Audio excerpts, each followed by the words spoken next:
someone told me this morning that my hair looked great, and I was thinking, what did I do differently? And then I remembered I shampooed. That's it. That's the magic.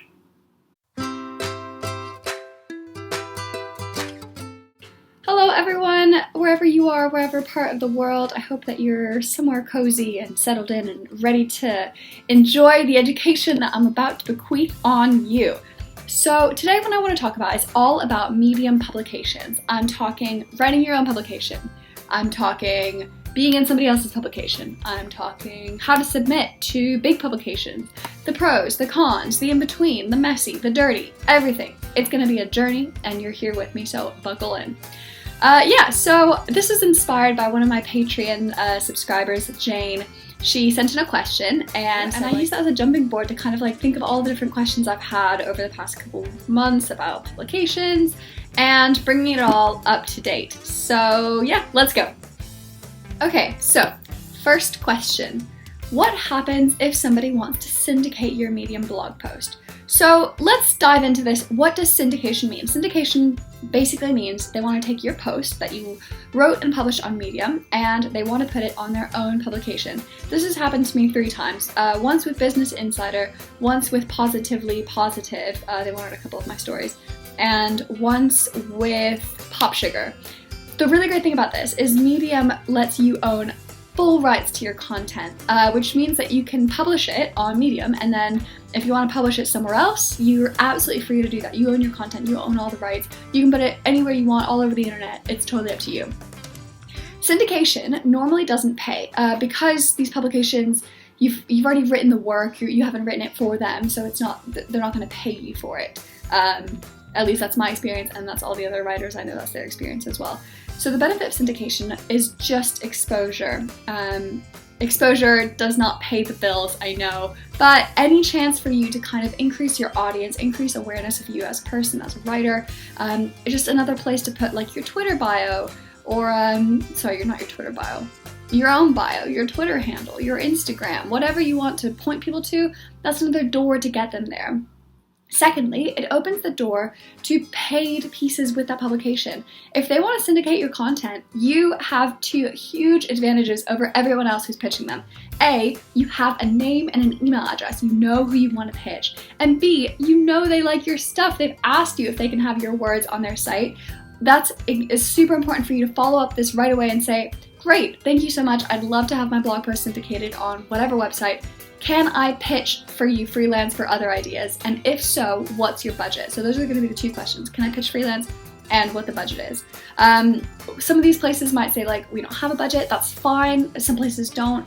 Business Insider, I asked if I could pitch them. This was back in March and they said, yeah, absolutely. And then I waited until this month, September, to actually pitch to them an idea. And unsurprisingly, I have not yet heard back. Debbie, please call me back. But learn from my mistakes. Pitch to them right away, strike when the iron's hot. If they want your content, that's great. Use that as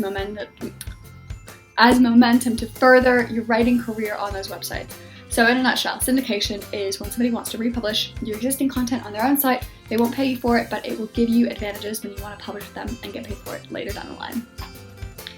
Okay, let's talk about the second question, how to add publication columns. So how can you add columns to your publication? This is an in-depth process. So what I'm going to do is I'm going to screen record myself and put a clip of that in this video. So hopefully it should be a seamless transition. Enjoy! Okay, so let's look at how you can add a sort of like column feature to your publication. To use as an example, I'm actually going to go to my publication, Psychobabble, which I have neglected for the past however many months since I started it. Okay, so I've already got 2 like pseudo columns here, but I'm going to show you exactly how to create your own. So first you'll go to your little publication bubble. You're going to want to click feature pages. Here, this will give you the chance to create feature pages. So they're called feature pages, but they're actually going to be our columns. Click new feature page, column example. You can give it a link, column, I can't spell, example, and then you give it a description. This is literally just an example. Perfect. You can give it an image. So he made this for me, which I think is cute, but you don't have to, it's completely optional. So then you go to layout. This is the way it'll look normally. I personally prefer grid. And then you're going to hand pick stories. So you select choose story and then you start typing. And you can do that for as many as you want. So once you're done with that, I'm not going to save this because I already have mine. And you're going to go to navigation. So basically what you've done so far is you've created the page. Now you want to add that tab to the top. So you're going to give a tab name, example for my friends, that's you. And then you're going to get to pick the tab type. So in this instance, I'm going to pick my feature page, and then I pick my feature page. If I'd created my example, it would be here, so I would just select it, and then I would be able to save it, and then it would appear right up here. That's how you do a column. It's super easy. You just have to create a feature page, and then you have to add it to your navigation, and that's it. Now let's say you're not a publication owner yourself, but you still want to be in a column. So how do you get in? For me, both times that it happened, it was basically like this. Both of the publications reached out to me. They left a private note on one of my stories, and they're like, hey, I love this. I would love to include it in this publication. Do you want to submit this to our publication, Storius or Better Marketing? And I checked out both the publications, Storius and Better Marketing, and I was really impressed with how cohesive their idea was. So I was sold. I was like, yeah, absolutely. Both of them independently said to me like, hey, you have so much great stuff. Would you be interested in writing a column for us? So then I just agreed on how often. Both of them, it's weekly, and I normally pitch them topics beforehand. I kind of bounce ideas around, and then I write the story, and then I submit, and they're usually quite quick to publish the post. So both of those were really similar stories, but if you have a great idea for a column, what I would do is write 3 of the posts and self-publish over the span of like a week or 2 weeks or whatever. Then contact the publication that you think your column would be a great fit for, and say, hey, I've written these articles, these 3 other articles over the past however many weeks. I think it would be a really great fit for your publication. I'd love to contribute a weekly column to your publication. Here's the thing, publications are desperate for good quality content. And if you can promise them that you're going to give them that regularly, whether it's every week or even every month, they're going to be overwhelmed and overjoyed to have you. So go for it. Just email them and be like, I think I have a lot to offer this publication. Here's proof of my work. This is why I think it would be so great. And give it a try. You have absolutely nothing to lose, and I'm sure most publications would be absolutely happy to have you. Give it a go. Question number 4. How do you submit to a Medium publication? There are a lot of different options here, so let's break it down. First of all, if you're brand new to them, and by that I mean you've never written anything for them before, you've never submitted to them before, you're going to want to Google them or check out their page and see if there's any information on how to submit. Some people, so like for example, Kyrie Gray has Jane Austen's Wastebasket. She's got really specific instructions on how to pitch, like the title of the email, what content you should have in your pitch, all this other stuff. Bigger ones like The Ascent or Startup or anything like that, you'll probably have better luck if you Google them rather than trying to trawl through their archives. You might not find it on their homepage of the publication. So just Google, how can I submit to P.S. I Love You Medium, and then you'll almost certainly find a post on there about how to do that. Really worthwhile you doing your research and making sure you're giving your work the very best chance it has to be seen by the right eyes at the right time in the right format. So have a go at Googling. Now, if you've already written for them before and you're thinking, how do I submit a story to a publication? It is so simple. Just go to write your story, blah, blah, blah.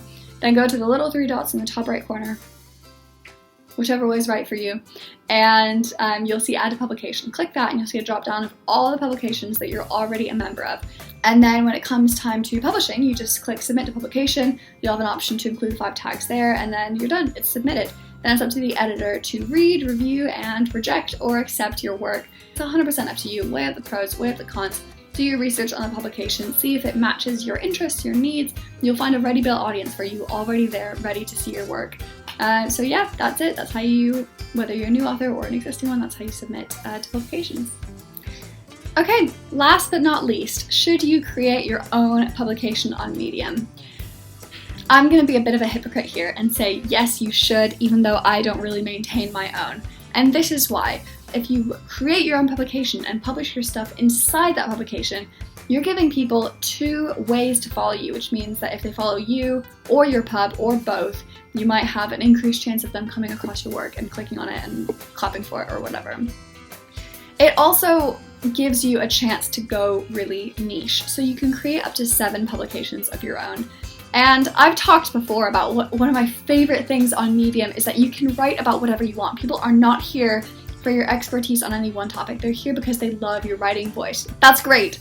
But sometimes if you want to collect all of your work on one topic in one place, if you want to make it easy for people who only follow you for psychology stuff or for cat stuff, creating a publication of your own work solely dedicated to that is a great way to do that. If you want to look at a really great example of how to use publications, check out Shannon Ashley. She has, I'm going to look right now actually, she's got at least 3 that I know of. She might have more. So she has one called Med Matters, short for, I assume, Medium Matters, where she talks all about her considerable expertise on Medium, which is incredible. And if you have any questions on Medium, that would be your first port of call. You wouldn't even go to Shannon Ashley. You go to her Medium publication, right? Let's see what else. She also has Honestly Yours, where she has stories that are just stories that don't have another home. Heavy is all about stories about body image, eating disorders, and the way we see our external selves. Awkwardly Honest is about some of her most cringeworthy tales that have been well received on Medium. Those are her publications that she has, and she really uses them. I would really recommend it.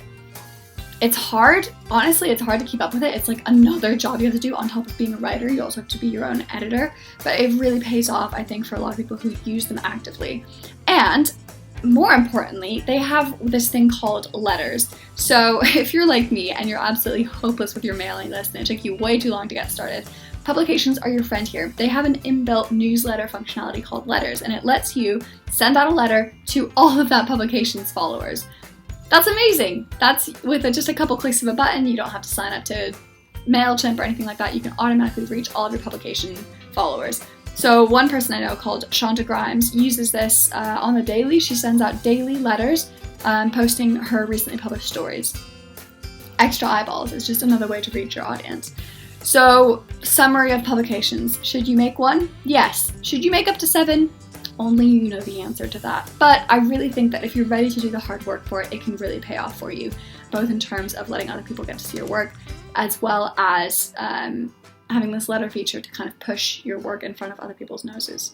So that's my summary of publications. Take it and make of it what you will. So thank you very much for watching this video. It was longer than I thought it was going to be. I know I say that after every video. I just love to talk to you all, you know that. And I really hope you enjoyed it and found it useful. If you've got any other publication questions, I can't think of any, otherwise I would have addressed them in this video. But if you've got any of your own, please feel free to just drop me a line, give me a shout. Let me know. I'd love to help out any way I can. That's it for this week. Have a wonderful rest of your week and enjoy your September so far.